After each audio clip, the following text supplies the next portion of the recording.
Done. Assalamu alaikum wa rahmatullahi wa barakatuh. Good afternoon and a very warm welcome to Salam Media. It is the afternoon beat with myself, Saeed Jadwit. In fact, just a few minutes ago, you would have heard my colleague Umama, and I think a very, very energetic round of applause is due to her for that excellent show this afternoon. In fact, this was one of her first, so absolutely incredible. But welcome. You are tuned into the afternoon beat. My name is Saeed Chadwick. I'll be with you for the next hour or so. And as I have been every weekend this Ramadan, it is the 28th of Ramadan, which means we're nearly at the finish line. And this is going to be over quite soon. That's on one hand quite sad because um, having to bid farewell to Ramadan. Never easy to do so. But on the other hand, it is quite exciting. Exciting that we are going to have a day of joy and celebration coming up in just what 48 hours or so. So obviously Eid al-Fitr, very exciting. It's been a busy week this week. Lots happening around the world and in South Africa especially as well. We are seeing quite a few developments, and I think something might be worth mentioning is in Ramadan, our sleep schedule. So I've actually been going down quite a rabbit hole with regards to chronotypes and sleep schedules and all of that. So that's kind of what's been happening on my side of the world this past week. In a few moments on the show, we are meant to be catching up with Dr. Athambile Masola. She's a historian, she's also a poet, and she's a lecturer at the University of Cape Town. So, in a few moments, she'll be joining us to talk about her powerful new book, which she co authored with Dr. Olisa Guzula. And this book is called Together Apart: The Story of Living in Apartheid. So it's a vibrant, illustrated tale that brings South Africa's past to life for young readers and might be worth a look as we head towards April, which we know is a time when we reflect on South Africa's democracy, as young as it is, 31 years. A lot has happened, and I'm sure many people will be reflecting, at least in South Africa, on that. So we're trying to get a hold of our guest this afternoon, Dr. Athambile Masola, and hopefully once we connect with her, then we can actually speak to her about this and find out what it is about this book and what inspired it and so on. And I'm told that Dr. Athambile is with us this afternoon. She's joining us telephonically. Good afternoon. Thank you so much for joining us. Good afternoon. Thank you so much for having me. Well, Dr. Masola, this is a very interesting book that I must admit I haven't read as yet. I will get to it, but I have Mhm. read about it and it seems quite interesting. It's a story that is quite familiar to South Africans, but also worth revisiting from time to time. It's a vibrant, illustrated tale that brings South Africa's past to life. And this afternoon, thank you for joining us. We really want to explore your journey and the book and why this history that it narrates still matters in 2025. So, thank you so much. Let's begin with your story. Tell us a bit about where you grew up and what sparked your love for history and storytelling, perhaps the origin story of Dr. Masola. Wow. I haven't had that one yet, so that's a lovely surprise. Thank you. So I grew up in East London. I was born in Queenstown in the Eastern Cape, and I grew up in East London. I'm an 80s baby, which means when 1994 came about, we were the guinea pigs of the Rainbow Nation, and we were the kind of early integrators into formerly white schools. And so my mum was the reason history became important because she quickly noticed that in the school that she had sent us to, which was a former white school, what we call Model C school, they didn't quite teach the history in the way that she would have liked. maybe, or they didn't teach the history in a more complex way. So, like everyone, we learned about World War One and World War Two, and we learned about the great explorers and Egypt. We never really got to what really happened that we were now part of this project called the New South Africa. And I guess through literature, my love for history came about because I became very aware very quickly that my mom's stories, the stories she would tell me at home, were very different. They didn't appear in my textbook. And I quickly realized why she was doing that because I needed to make sense of the stories I was hearing at school and the world around me. So I needed to understand why we had moved from in Tanzania, which is a township in East London, to the suburbs and why those two places were different. She explained to me why the nature of racism. So like small microaggressions, like when we would go to a post office and white people would get irritated about standing in the queue, and she'd be like, well, once upon a time, they never even had to stand in a queue if there were black people being served at the same time. So those small kind of everyday, you know, moments of racism coming together. Sometimes it wasn't even just racism, it was sexism. Sometimes it was just different. How to appreciate that difference. My mum played a big, big role in that. I mean, it's interesting that you say guinea pigs. Many would actually celebrate this generation to which you belong as being born into a moment of freedom, of liberation, and with many opportunities and prospects which the previous generation would not necessarily have enjoyed. But the way you put it as guinea pigs, tell us.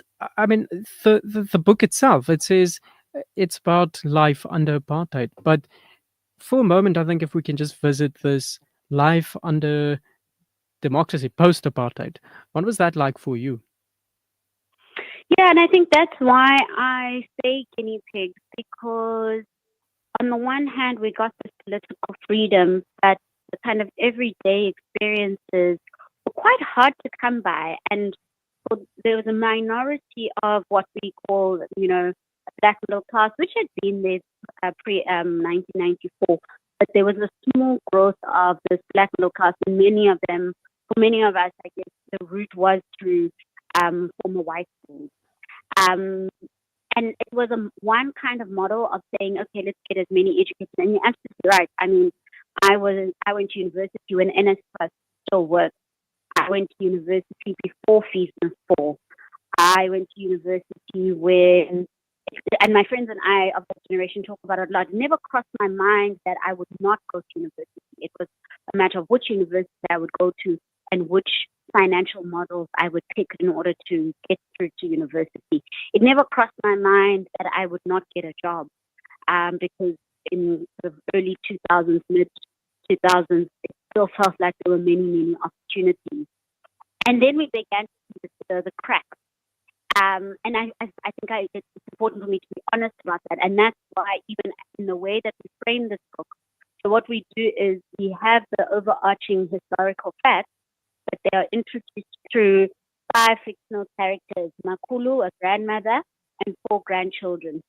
And what these grandchildren do, every day they come to her after school and she asks them how their day was, and they tell her the things that they noticed around them. And in the one chapter, it's about the education that they have. Why are they different schools predominantly, and in different schools in different areas, and they kind of characterize it according to class. Why do they live in the places that they live? And I think for me, it's important to be honest about some of the gains that didn't happen in the way that we had hoped they would 30 years later. So this book, for example, if you go into many stores, if you look at the non-fiction section, there's actually very little on South African history for children. And even though we frame this book as a history book for children, it's actually for everyone, because I think children can't mediate a lot of our history without parents getting involved. And it's important for us to be honest about the fact that we still need to be able to find ways of telling the story. And so that's why we framed this book in the way that we did, to kind of simulate the kind of conversations we feel still need to happen. So when I was a high school teacher, for example, I've been a high school teacher in a public school and a private school.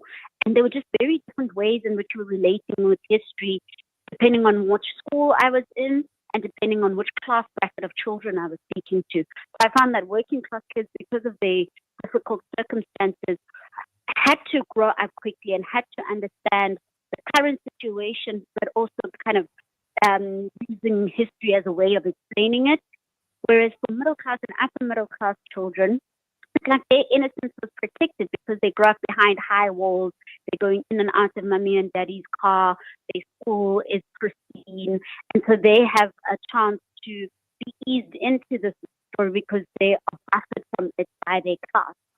And so maybe that's the cynicism that you're noticing, because I'm quite maybe overly critical about where we are right now as a country. And I think it's important that you mention the lack of books that are written specifically for children.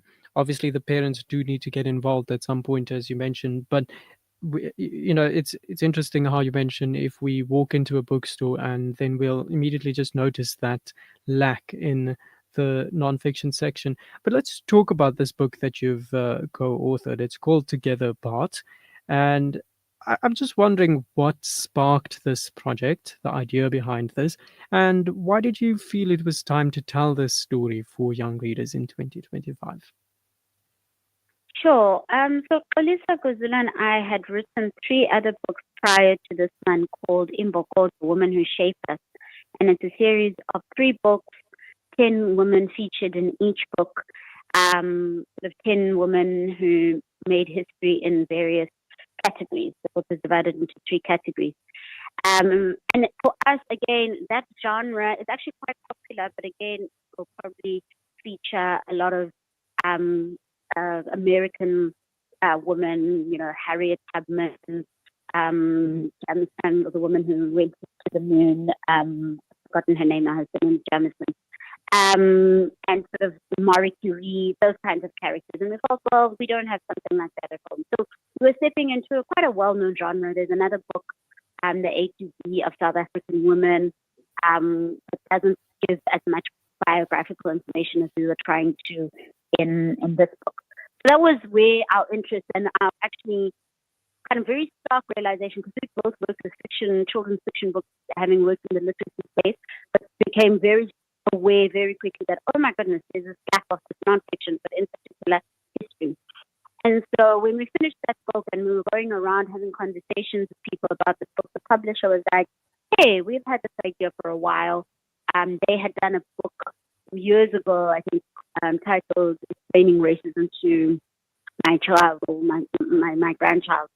And that was years ago. And then they kind of been sitting with this idea of what would it mean to build on that. And the book we've done, because the women we feature in the 3 books, we go back as far as the 1800s.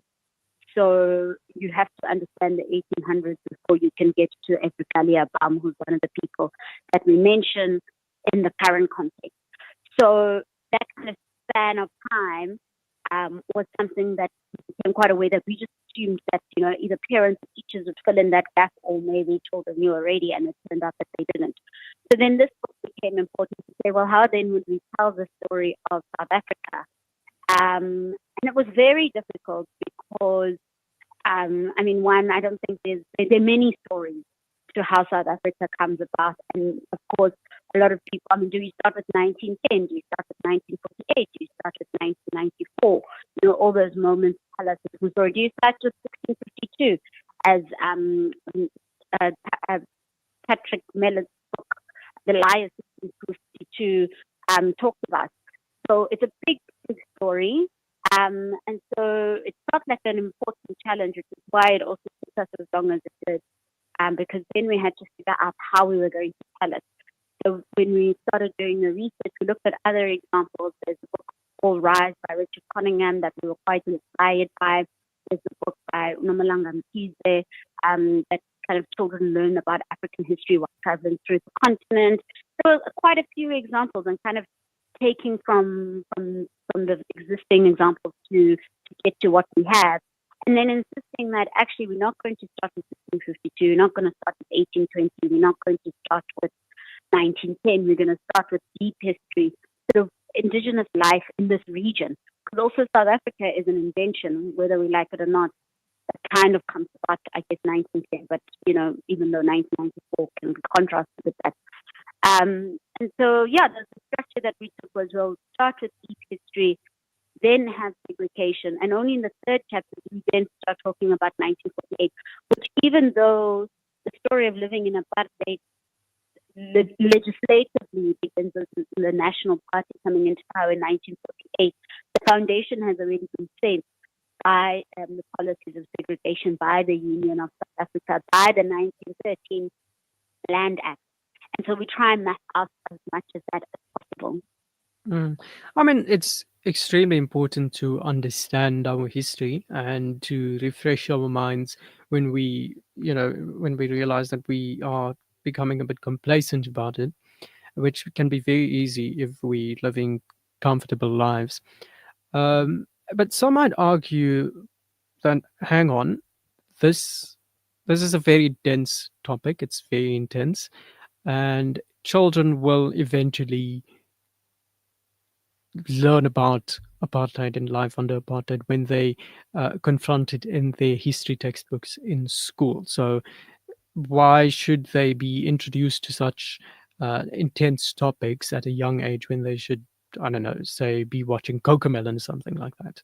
You're right. And the truth is, though, at least in my experience and Oli's experience, and which is why we framed the book in the way that we have, is that children will start talking about, you've got vanilla skin, you've got chocolate skin, you've got dark chocolate skin. That conversation usually happens at about 3, 4 maybe. So there's a consciousness that starts to happen. Then they'll talk about food. You eat this kind of food, I eat that kind of food. So I think there's a sensitivity that children have as they grow up. By the time they may be 7 or 8 and they're in schools, especially those who are using public transport or even watching TV, and I think parents are actually starting to pick up on the fact that there's certain content even on TV that tries to be sensitive about this. I mean, even Cocomelon, I remember a few years ago, it didn't actually have the black family, and it introduced that in the name of diversity and I guess inclusion. So even that content that seems quite neutral, has shifted in terms of what are the representations out there. So I think from a young age, children are quite particular. I think for me, if I mark my consciousness, it was coloring in self-portraits. You think of sort of grade 1, grade 2, there's a lot of self-portraits for your family, for yourself. Choosing the color that you're going to use to color yourself in is about a consciousness. And so by the time they get to 11, 15 years old, and they are asking questions, and those are the questions that we use, that we simulated in the conversations that they have with Umakolo, the granny in the book, to say they're noticing their school, they're noticing where they live, they're noticing that some children live in shacks and some children live in mansions, some children have sports facilities at their school and some children don't. We can trace that to apartheid. I mean, in my family, my niece and nephew are about 15 and 16. And the first time my niece had a kind of consciousness around this, she was asking, why are some people poor and why are some people not poor? Now, that is a question of the present, but we also know it has a historical answer to it. And my sister kind of leaned on the question of the past, actually, to say, well, once upon a time there wasn't poverty in the way we experience it, and there were laws put in place to make certain people poor and make certain people rich. And now we're in this country that's still grappling with how to do that. So I think there's a way in which, for me, sometimes it's a cop-out when people say, children are too young to be learning A, B, and C. Fair. But I think also in a world where knowledge is so contested and children are now getting phones at a younger and younger age, they've already got access to that information if they've got cell phones by the time they're 10 years old. So where they're looking at YouTube stories, or TikTok, or it's called YouTube Shorts, I think. and TikTok, that content is already there as well. I think it's about parents actually mitigating this kind of overconsumption of other kinds of knowledges in the guise that they're neutral, but in fact they are telling children something about the past and the present as well. And so having a book that you can sit down and have conversations as a family, have conversations across generations is absolutely crucial for us, because those are the other stories that I think are actually competing with the social media, with the TikTok, with the many other narratives that children get when parents are not in the room. Dr. Masola, I think we've, you've painted quite a clear picture as to why you felt it was important that this book needed to be put together and make it to South African shelves. But we do need to take an ad break, and when we come back, I'm hoping we can really actually get into the book itself and what, maybe get a sense of what story is being told in the book itself. So I'm going to ask you to please hold on, and we'll continue with the conversation as soon as we come back from the ad break. Sure. Salam Media, your spiritual companion this Ramadan.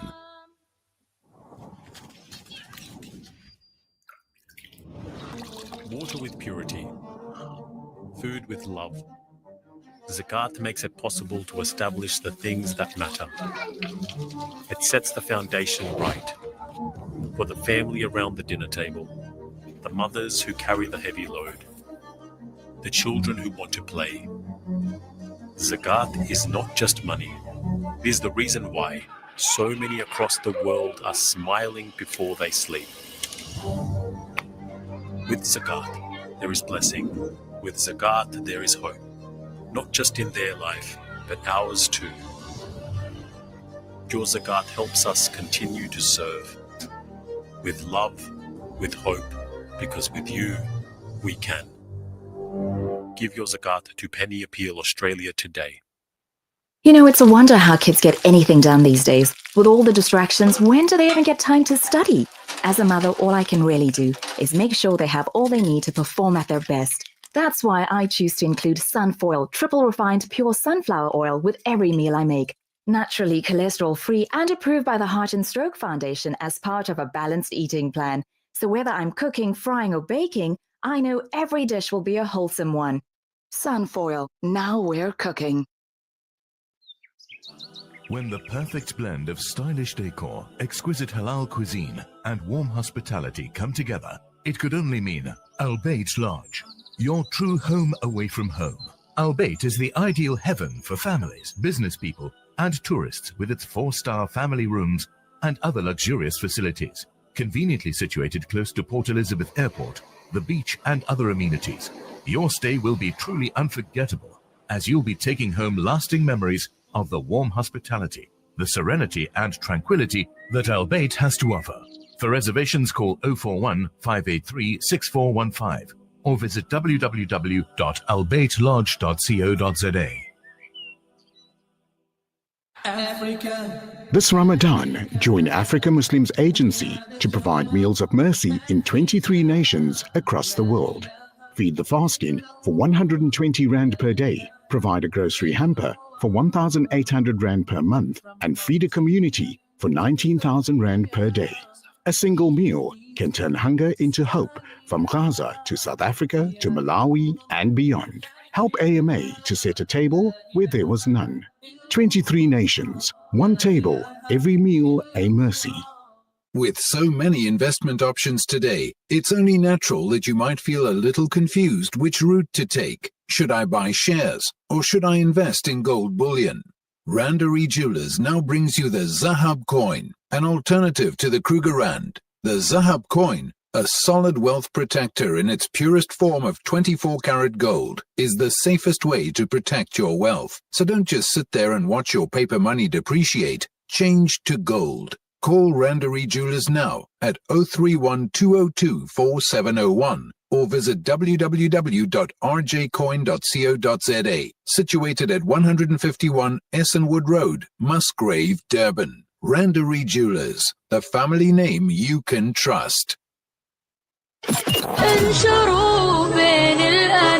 Salam Media, your spiritual companion this Ramadan. Exactly 20 minutes to 5 p.m. Central African Time. Welcome back. You are tuned into the afternoon beat right here on Salam Media. My name's Zahid Jadwid, and our guest this afternoon, Dr. Athambile Masola, a historian, poet, and a lecturer at the University of Cape Town. She's here to talk about a book that she co-authored with Dr. Olisa Guzula. It's called Together Apart, The Story of Living in Apartheid. Dr. Masola, thank you for holding on the line while we take a break for ads.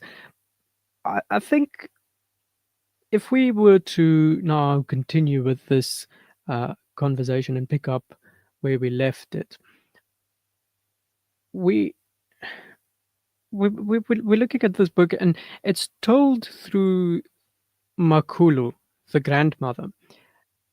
And I'm wondering if you can maybe give us a quick scoop about what's the heart of her story, and perhaps why you chose her voice to guide us through the story.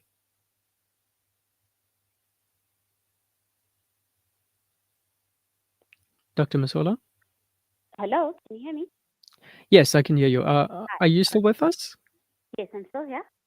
Okay. So I think what I was essentially asking was the book that we're discussing that you have co-authored, Together Apart. It's told through the grandmother, Makulu. And I'm wondering if you could give us a scoop as to what's the heart of her story, and perhaps some insight into why you chose her voice to guide us. Yes.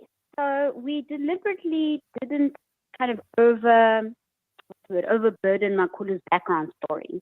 It comes up in little snippets throughout because it's almost like we want people to feel like they're walking into a conversation as well.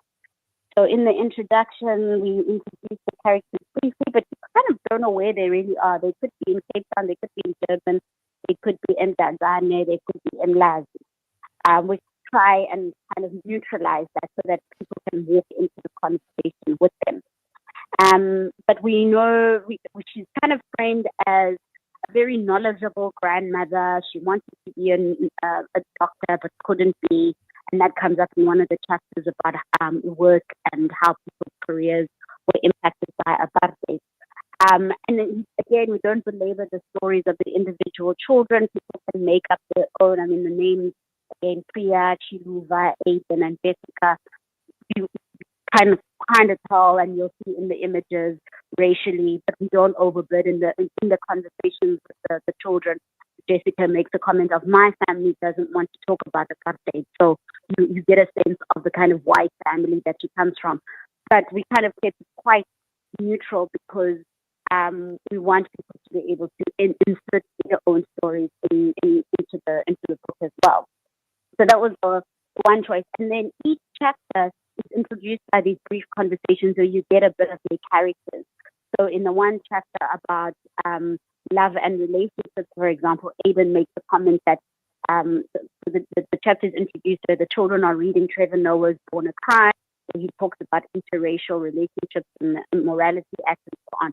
And Aiden makes a comment in passing again of, oh, that means I would have been born a crime too. And you get a sense of a little bit, parents will have to, and children will have to read between the lines, but again, insert. And we make that very clear in the introduction to say this is an opportunity, especially for parents and elders, to add in their story. So, in fact, even with the cartoons that introduce each chapter through these characters, parents can actually add their own stories. So, for example, I've mentioned the first three chapters. So then there's a chapter about divided communities.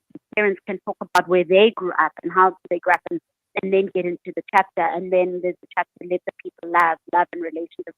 Makulu talks about not being able to be friends with people of certain races. And then the chapter goes on to explore the ways in which people use love, friendship to resist apartheid. Then the chapter 6 is the doors of learning shall be opened, and they open that with a bit of a story about education, and Makulu talks about her experience of education and then goes into some of the historical facts. And then I've mentioned the one about work, but we title it Working the Land. And then we have one on segregating sports, which often there's so much available on it actually, but we don't talk about the ways in which sports were used during segregation and apartheid. One as a tool of separation, but on the other as a tool then of nation building post 1994, which we're quite familiar with. And then we have a chapter on art activism, and the children are dancing to a song by Miriam Makeba, and that's how Makulu then explains who Miriam Makeba was and the role of the art in activism. And then the final chapter, very brief, but it asks the question, and it's meant as a rhetorical question: is apartheid really over? And so that's why we use these characters, but in particular Makulu, to kind of take a step back, to enable to have the children's questions, but then Makulu's voice is able to take a step back. And we hope, and if it's not, we would welcome, feedback and critique, that there is some kind of measured approach to that, and then you kind of get into some of the more difficult questions and content in the way that the chapter then unfolds. I mean, anyone who has an understanding of apartheid, even in the least bit, would tell you that that regime really controlled everything. It controlled where people lived, who they loved, and I think there's a lot to deal with here. So I'm just wondering, how did you and Dr. Gazula then pick which parts of daily life to zoom in on for readers? Writing this book made me feel more compassionate. So we often talk about, writing history is subjective, but it wasn't until we wrote this book that we were really, really aware of that, because we had to really think carefully. So some stories, this book, when we submitted it, we submitted a 30,000 word document. And by the time we whistled it down, it had to be a 20,000 word limit. In the book, so I need people to have that kind of context about the choices that we make. So not only are we choosing kind of stories that will help propel the book, but we're also cutting down just by virtue of editing a book.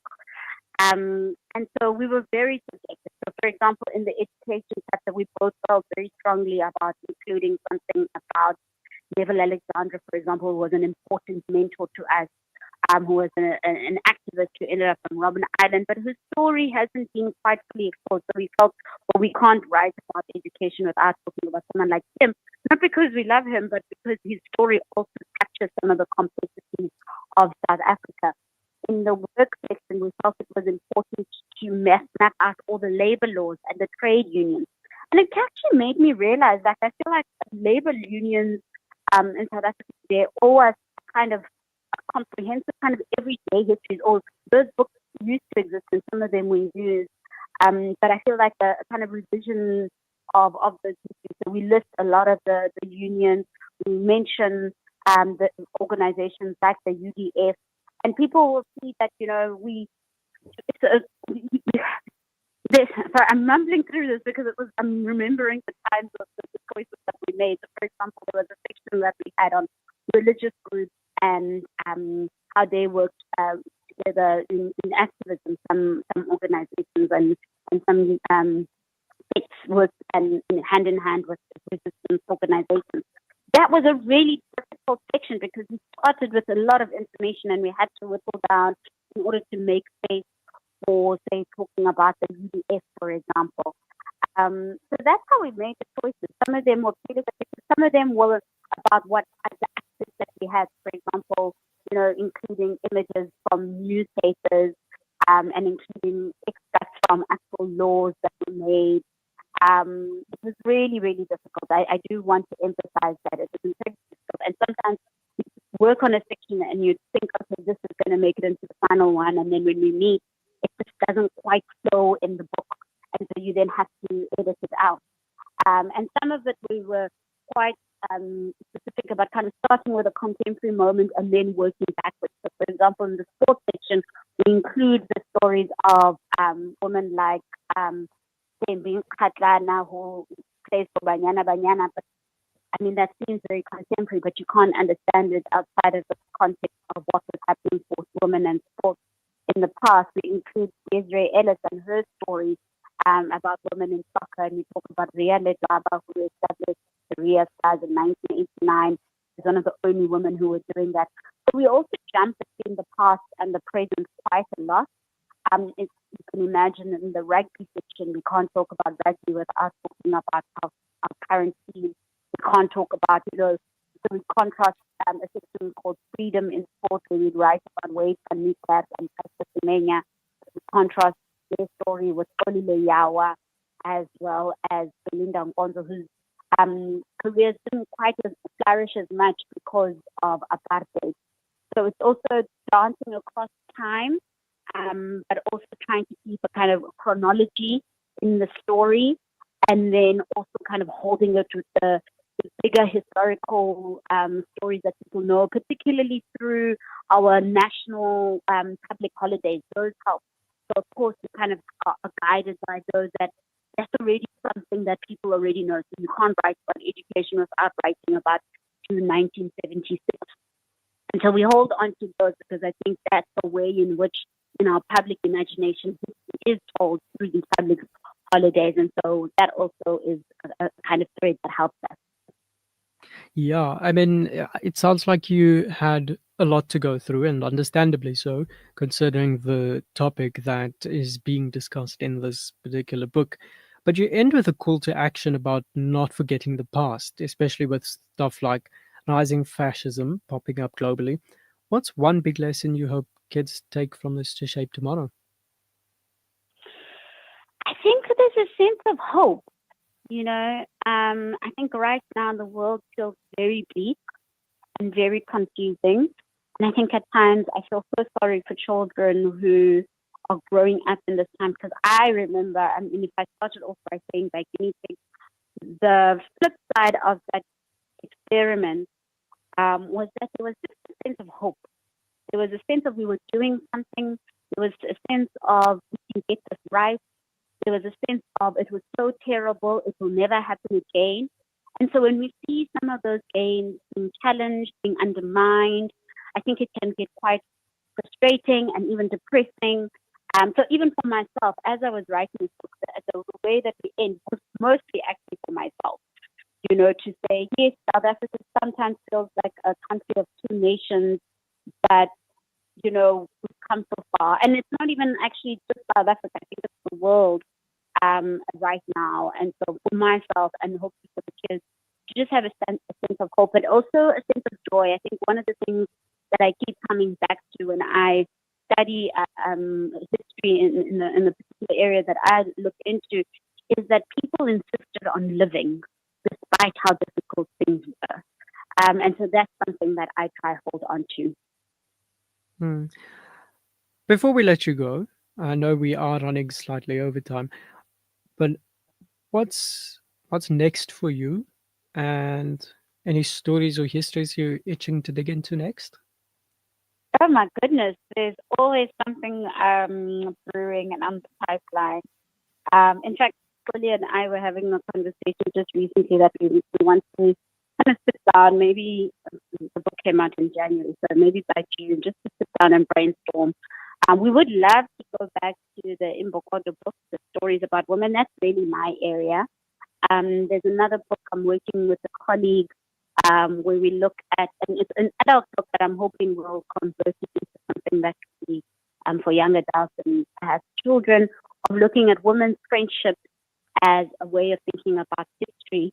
So if you think about, we know about the story of Oliver Tambo and Nelson Mandela, but we don't really know about the story of Helen Joseph and Winnie Mandela, for example, or there are many other women that we feature in the book, even the woman who started FEDSAW, the Federation of South African Women, which then led to 1966, and their friendships, and it's friendships that actually propel historical moments rather than the decisions in boardrooms or decisions behind closed doors. So that's definitely something on the pipeline. I actually have to finish something related to that this weekend. So yeah, there's quite a few projects on the pipeline. Yeah, and I'm sure you will jump into all of those with as much enthusiasm as you put into this book Together part, which we've been discussing this afternoon. Just finally, for listeners wanting more, where can they grab Together part? All bookstores and online. Unfortunately, they just missed the Jacana half price sale that was happening 2 days ago, I think. But they can definitely get it on the Jacana website. They can get it in the commercial bookstores and independent bookstores. All right. Thank you so much for your time and all the best with your future projects. Thank you so much for having me. It was really, really insightful, even for me to reflect on this process. Well, it was a pleasure indeed. That was Dr. Athambile Masola. Thanks to her for joining us today and unpacking Together Apart, the story of living in apartheid. It's a book that's not just a history lesson, it's a call to understand where we have been and where we are going. Pick it up, share it with the young ones in your family, in your circles, and keep the conversation going. This is Jadwin on Salam Media. We'll take an ad break for Asaradan.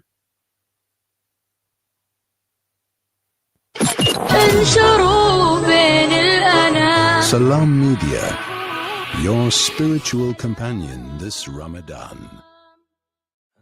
This Ramadan, the PSA will again bring Palestinian voices to you. Join us from Monday to Friday at 4:30 p.m. on Salam Media as we bring you authentic grassroots insight on the day-to-day lived experiences of Palestinians and their struggle for justice and equality. Also join our mass iftar at Emerentia Primary School on Saturday, 15 March from 5:30 p.m. Importantly, support our humanitarian aid drive to support healthcare and housing in Gaza. Contributions can be deposited into Palestine Solidarity Alliance, Absa Bank, account 4070101666. Kindly reference regarding Zakah or Lillah. For further information, call 082-513-3750. Join our socials for updates on upcoming events, programs, guests, and podcasts. Contact 082-513-3750.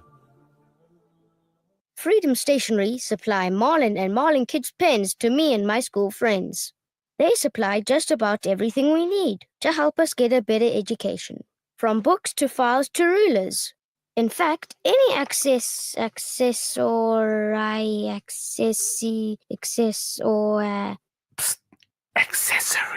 any accessory we need. Freedom Stationery. Education for the nation. What does accessory mean? More than 800 million people around the world live in deep poverty, uncertain of where the next meal will come from. For those on the brink of starvation, a food pack means survival, dignity, and hope. Send food. Send kindness. Be the reason a family does not go hungry. Donate now to Islamic Relief. World-class financial services only at Sapphire Global, your financial partner. If you are looking for Islamic Sharia and ethical financial products, look no further. Sapphire Global offers a wide range of financial service offerings from short-term to life and investments. A full-service center with all financial requirements under one brand. Our highly skilled and experienced consultants are ready to help protect your financial future. Contact us on 041 001 0184 or visit our website on www.sapphireglobalfs.com. Sapphire Global is an authorized financial services provider.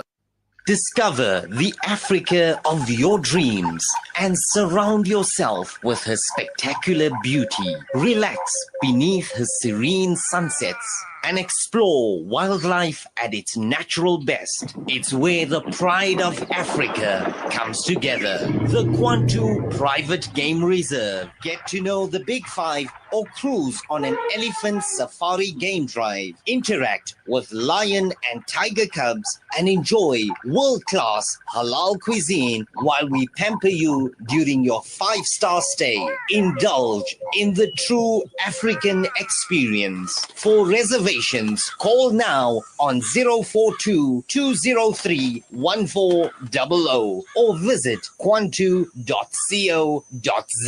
The Kwantu Private Game Reserve, the place of gathering. Valley's Motor Spares. We supply motor spares and accessories for all makes and models of motor cars, LDVs, bakkies, trucks, and earth-moving equipment. We deliver on time, every time. Please contact us via WhatsApp on 014-592-0925 or call 014-592-0925 or visit 28 Zenderling Street, Rustenburg. Remember the name, Valley's Motor Spares. Salam Media, your spiritual companion this Ramadan. Allahu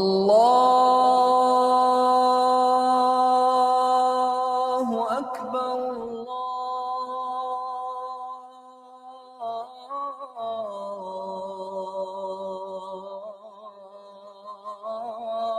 Allahu Akbar, Allahu Akbar, Allahu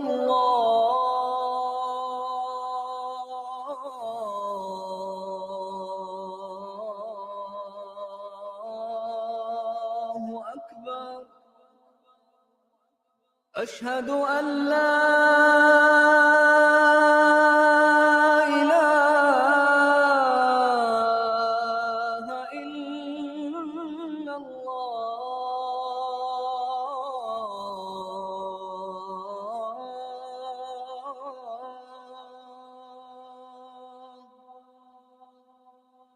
أشهد أن لا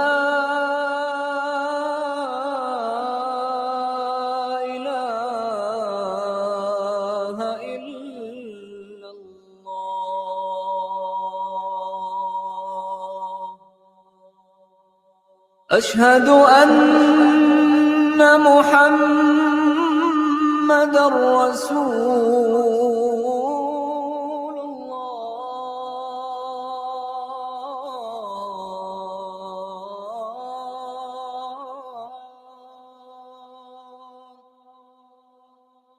أشهد أن محمدًا رسول الله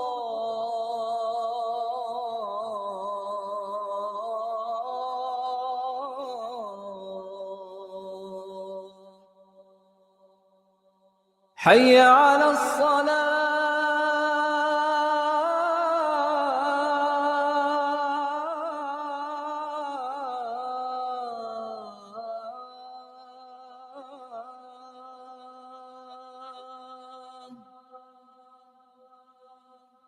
حي على الصلاة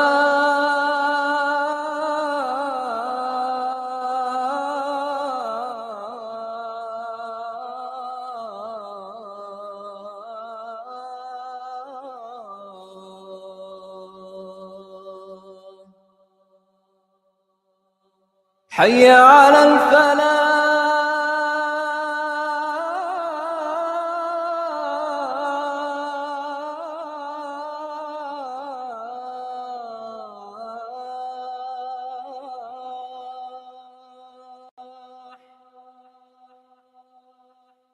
حي على الفلاح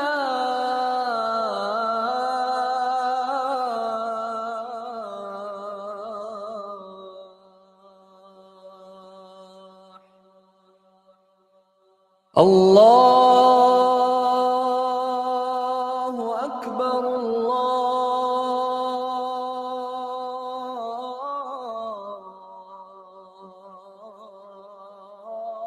الله أكبر لا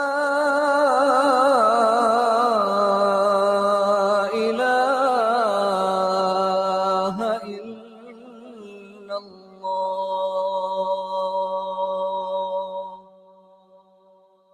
اللهم رب هذه الدعوة التامة والصلاة القائمة آت محمدا الوسيلة والفضيلة وبعثه مقاما محمودا الذي وعدته. O Allah, Lord of this perfect call and this prayer to be established. Grant Muhammad al-Wasila a high and special place in Jannah, and al-Fadila a rank above the rest of creation, and raise him to a praised platform which you have promised him.